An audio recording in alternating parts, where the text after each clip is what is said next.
મિત્રો, આજે આપણે વાત કરીશું કે 90% ટ્રેડરો લોસ કેમ કરે છે. મિત્રો, મોટાભાગના લોકો ટ્રેડિંગમાં પૈસા કમાવા આવે છે, પરંતુ ટ્રેડિંગ શીખવા નથી આવતા. આ જ તેમની સૌથી મોટી ભૂલ છે.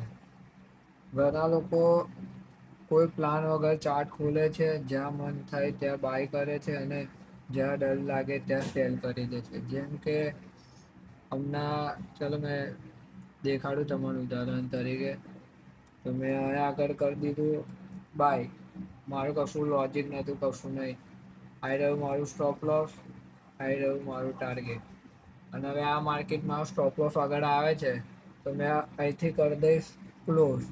એટલે મને ડર લાગી ગયો. પછી જ્યારે તે લોસમાં જાય છે, ત્યારે તે સ્ટોપ લોસ હટાવી દે છે. એ એમની સૌથી મોટી ભૂલ છે કે સ્ટોપ લોસ વગર એ લોકો ટ્રેડ લે છે તે. પણ માર્કેટ કોઈનું સાંભળતું નથી. માર્કેટ એની પોતાની રીતે જ ચાલે છે. એક સફળતા ટ્રેડર દરેક ટ્રેડમાં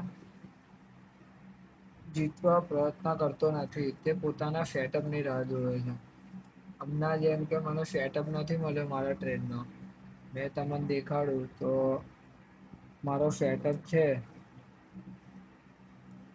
અહીંથી આની નીચે આવે એટલે મારો એક સેલ સાઇડનો સ્પોટ સેટઅપ છે. સૌથી પહેલા રિસ્ક નક્કી કરે છે ટ્રેડર, જે જીતેલો ટ્રેડર હોય. પછી એન્ટ્રી લે છે. જો ટ્રેડ લોસમાં જાય તો તેને સ્વીકારી લે છે અને આગળના સારા સેટઅપની રાહ જોવે છે. યાદ રાખજો, ડિસિપ્લિન જીતાડે છે.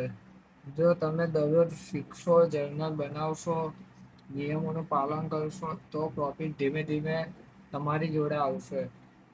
મેં તમને મારું અકાઉન્ટ નહીં દેખાડતો, તમને આવતા સમયમાં દેખાડી. ને આજની વિડીયોમાં મારે ખાલી આટલું જ નોલેજ આપતું હતું તમને. હજુ મારા 30 દિવસનો ટાર્ગેટ છે બ્લોગ બનાવવાનો. તો જો આવી ટ્રેડિંગની વિડીયો જોઈએ તો ચેનલને સબસ્ક્રાઈબ કરી દેજો. નમસ્કાર.